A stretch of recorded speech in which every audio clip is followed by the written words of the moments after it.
why security has something happened recently. Well, I'm sure you guys are aware, and I think you're just teeing me up, of the situation that happened at TwitchCon. The situation that happened at TwitchCon with Emiru in her meet and greet line, which has been handled quite poorly from twitch.tv. She was fucked up. Yeah, so anyway, this is the 10th TwitchCon, I think. I think that's right. Yeah, this is the 10th TwitchCon. And it's actually the 8th TwitchCon that I've been to, which is crazy to say. I was going to them, you know, since 2017 when they were in San Jose. It also is very possible that it'll be the final TwitchCon that I go to. At least, I'm going to add this, the NA TwitchCon. Because I think TwitchCon EU is a much different experience. I think the NA TwitchCon is a very, honestly, scary place to go to. And in the lead up to TwitchCon, there were a lot of people, including, you know, QT and Valkyrae, who were saying they didn't want to go. And they actually announced that they weren't going.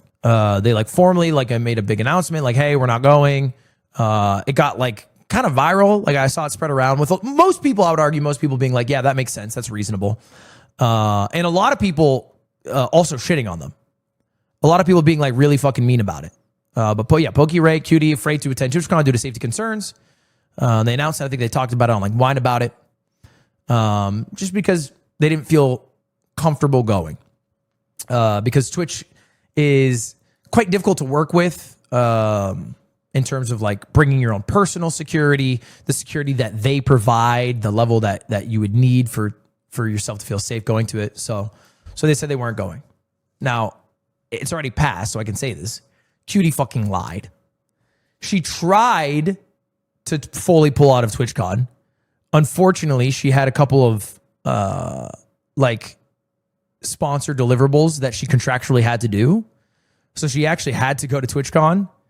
But said she wasn't going and went for a much shorter period of time than she was initially going to go. But I still, was like, you know what? Fuck it. I've been to 7. Let's go to an 8th. I signed up to do 2 things. So I had like a Twitch Rivals event that I was doing. That was like a GeoGuessr thing with State Farm. And then I had a meet and greet. And the night before I was going to go down, literally while I am at the Dodgers game, there was an incident at Emiru's meet and greet line where a dude walks up to her. And this has been shared all over. It's not the most comfortable watch. I'm gonna give you that warning right now. But for context, I think I should show you guys the video because it is important to talk about the failure Twitch had in the follow-up. Not only the follow-up, but like the before and after their fuck-ups. But anyway, this is the video.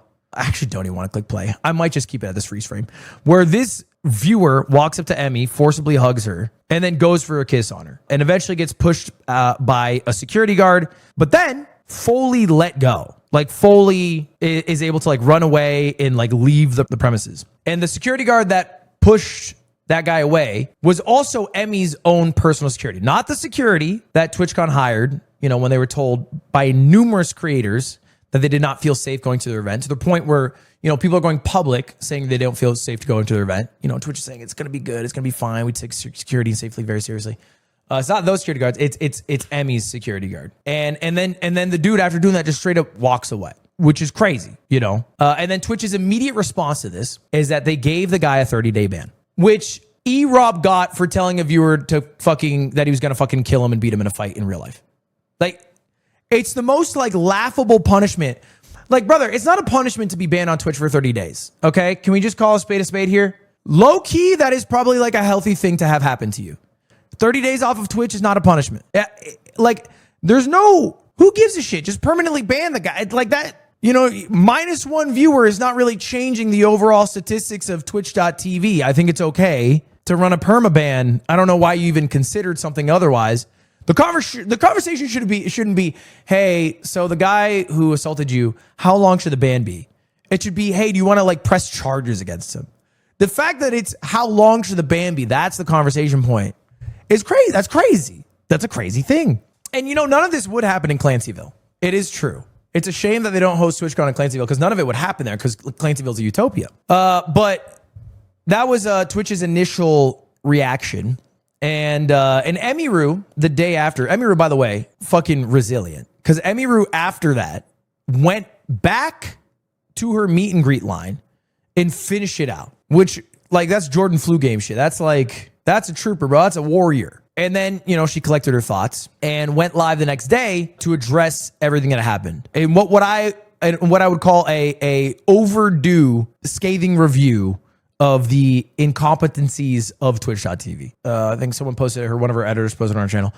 But yeah, it literally is 50 minutes. It's about an hour of her just saying how fucking dog shit Twitch is at doing what they say they're going to do, which is part of the issue, right? It's not like this is out of the blue. Everybody thought TwitchCon was a safe place. All of a sudden this happens. There was clear warnings from creators to the point where they weren't going to the event because they didn't feel comfortable. Twitch saying, guys, we're taking it very seriously. And then them day one, literally letting an incident occur because all they are, empty words to satiate the people to come. Because here's the fucking reality. TwitchCon needs creators to go. The only reason you go to TwitchCon is because creators are going to the event. It does not exist without it. That is the whole point of the event. For both viewers and for creators. That's literally the whole fucking thing. Because do you know what you have when you have a TwitchCon without creators? You have fucking G Fuel booth, Gamer Subs booth, Alienware booth. You have fucking Logitech booth. It's 1,000 sponsor booths, okay? And that's it. That's the entire event. And then it would be over now. So it's not only like imperative for Twitch to listen and make sure the event is comfortable and worth going to for creators. It's the whole fucking point of that bitch. It's literally the only reason it exists. It's in Twitch's best interest to do that, right? It is literally in their best interest to do that. So anyway, the aftermath of it, or after Emmy got assaulted in her meet and greet line, is I think that night Dan Clancy was seen out and about at a party. I think they tweeted out, they started vague posting, which was a little bit embarrassing. They were like, we cannot believe the incident that happened. They wouldn't name Emmy in the incident. Yeah, here it is. The safety and security for all those attending TwitchCon is our highest priority. The behavior displayed by the individual involved in the incident yesterday involving a high-profile streamer was completely unacceptable and deeply upsetting. In line with existing TwitchCon security protocols, police law enforcement, and event security were on site in response to the incident. We immediately blocked the individual from returning to TwitchCon premises, and they're banned indefinitely from TwitchCon, both online and in-person events. We're coordinating with the impacted creators team. They don't even say Emmy. They just say impacted creators team per our standard protocol and continue to cooperate with any law enforcement, yada, yada, yada. But, I won't lie. TwitchCon security has always been insanely fraudulent. And I've known that because I have needed to be at secure areas as a creator. Like I've needed to be backstage. I've needed to be at a creator partner lounge. And when I'm walking through TwitchCon every year, I have one disguise. I'm a one trick. I do the same thing every year. I put on a hat, I put on a mask, and I walk through the audience of, thousands of fucking fans or whatever, and not a single person comes up to me. Now, it's possible it's because I'm washed. But I think the reality is without my hairdo silhouette, the amount of people who recognize me plummets. And so, no badge, no recognition, literally like this, I'm able to get through secure points. So I know as a fact that other people are too. And it's tough because nowadays there's so many IRL streamers, right? There's so many IRL streamers, somebody with a fucking cameraman that follows them with a big ass camera and a big ass light. They just get to walk anywhere they want. It's almost like that, that old meme or that old Yes Theory like strategy where they would put on like a security vest, a high vis vest, and then they'd walk into any arena. The TwitchCon version of that is have a guy with a camera following you. If a guy with a camera follows you, you can go anywhere you want. You can go anywhere you fucking want. It doesn't matter. You are basically royalty at TwitchCon because they just assume you're the biggest streamer in the whole fucking world. You're big enough to have a big ass camera and a guy following you around, so you're probably big enough to be here. So their security is quite lackluster. Now I will say the day I went is the day after this happened. They definitely, you could tell there was a tension in the room. They flipped a switch because the day I went, they clearly had some all hands meeting or some shit. Cause I pull up and I and I had my hat and mask.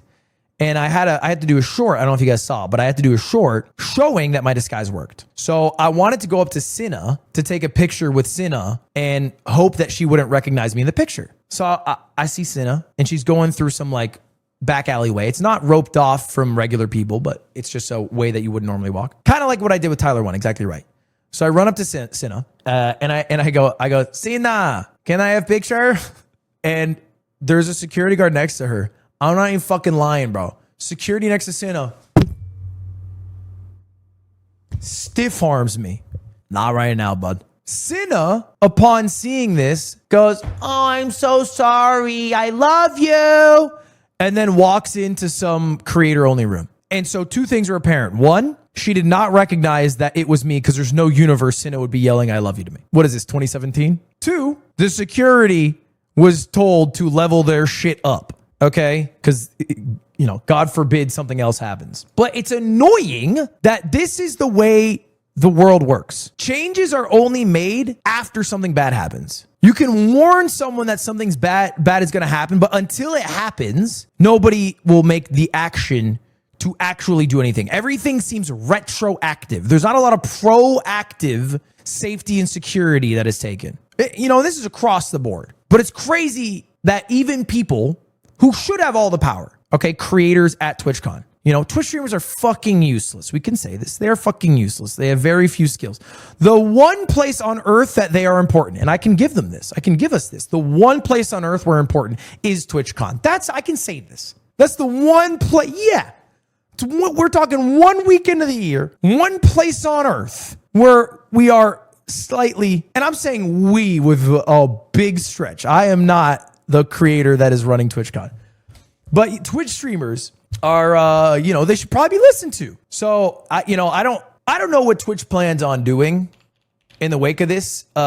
Twitch's success is very distant from their public perception right now. Because for all intents and purposes, Twitch is actually doing quite well. Not as much in 2025, I'll come clean, but they were doing quite well in 2024 and the start of this year. Are they? They were. They're actually kind of falling off a bit. They were doing quite well, but also, you know, it's hard to tell because how well was real, how well was bots. But in terms of people who stream, like amount of streamers, watch time, those numbers have increased. But like their public perception is that Twitch is like in the fucking piss water, dog shit ass company. You know, and I think Dan Clancy's had a clear strategy ever since being named CEO, where he is personable, has personal relationships with creators, and that will help the image of Twitch because he understands what it is to be a streamer because he has streamed himself and has done streams with other people. But, you know, more and more, what I think people actually want is just someone who's serious, no nonsense, who gets shit done. I don't think people are yearning for a CEO that is buddy with a creator. I think they're yearning for someone who will just fucking make action, get it done, lay down the law, and like do their job. And I've met Dan, and I think Dan's a nice guy, but a nice guy isn't always the best option as CEO. So anyway, I will say, I don't know what is going to happen in I have no measurement on the KPIs, the success that Dan Clancy has had as CEO versus the expectations of Amazon. What I do know is that there was like a partner area. There was a partner area where the creators would hang out at the hotel adjacent the venue. And Pete told me this. Pete was at this hotel just chilling with Rob CD and got booted. They were like chilling, I think Saturday night, and they got booted because apparently Dan Clancy was called into a big boy meeting with the big guns at Amazon Saturday night. So I get, you know, this was a big enough situation that has rippled up to dad upstairs. I don't know what the fucking conversations were. I'm not privy to that shit, obviously. But at the very least, the story has gotten enough traction that someone with power is asking for answers in, you know, maybe change. Do you think they're upset? I'm not going to like speculate because I genuinely have no idea. I have zero idea what happened, it could be a shakeup in damn Clancyville.